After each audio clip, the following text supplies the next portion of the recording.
Reflexiones matinales, llave de David, les da la bienvenida. El tema de hoy se titula El rey Saúl hallado falto. El texto a meditar lo encontramos en 1 Samuel 13:10, que dice: Y cuando él acababa de ofrecer el holocausto, he aquí Samuel que venía, y Saúl salió a recibirle para saludarle. En Saúl, Dios había dado a los israelitas un rey según el corazón de ellos, bien parecido, de estatura noble y de porte principesco.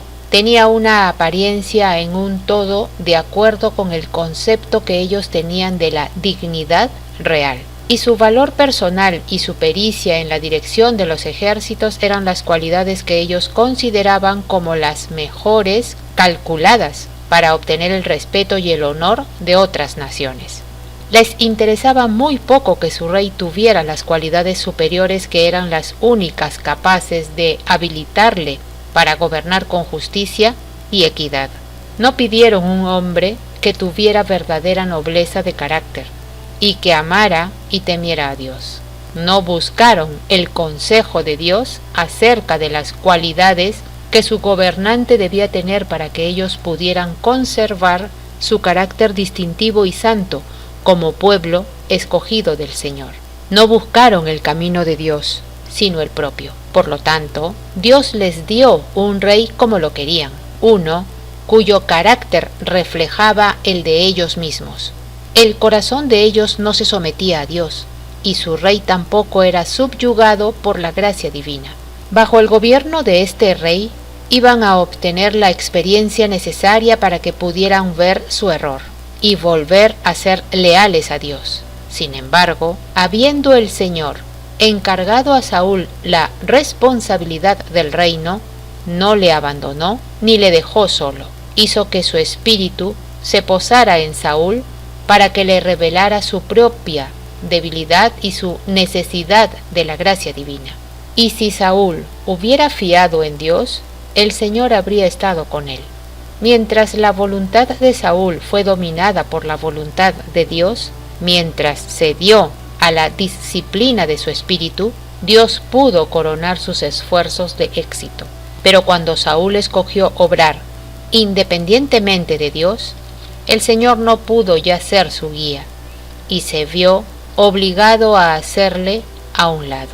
Entonces llamó a su trono a un varón según su corazón, no a uno que no tuviera faltas en su carácter, sino a uno que, en vez de confiar en sí mismo, dependiera de Dios y sería guiado por su espíritu, que cuando pecara se sometería a la reprensión y la corrección. Dios había ordenado que sólo los que habían sido consagrados para el servicio divino podían presentarle los sacrificios. Pero Saúl mandó: traedme holocaustos y sacrificios pacíficos. Y así como estaba equipado con su armadura y sus armas de guerra, se acercó al altar y ofreció el sacrificio delante de Dios. Si Saúl hubiera cumplido las condiciones bajo las cuales se prometió la ayuda divina, el Señor habría librado maravillosamente a Israel mediante los pocos que permanecieran fieles al rey.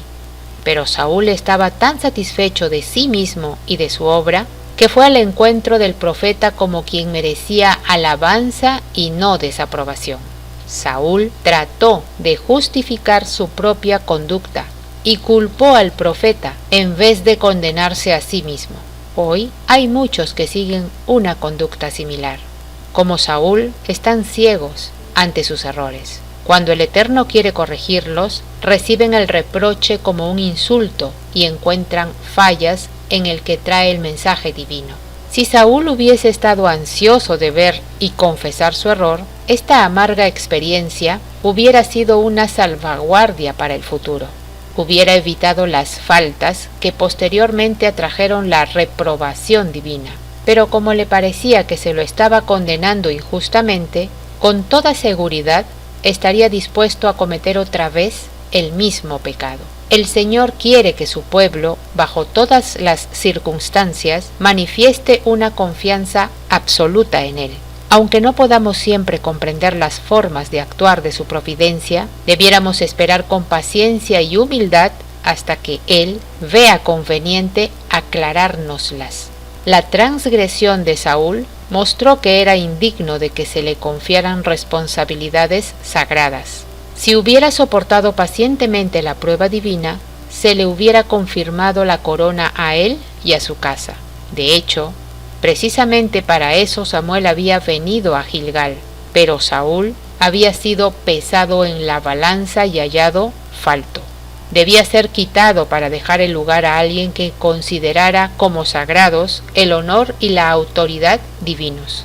Saúl no presentó disculpas, sino más bien demostró un espíritu de justificación propia. Dios ordenó su reemplazo. Apreciados oyentes, que Yahweh nos bendiga. Hasta mañana.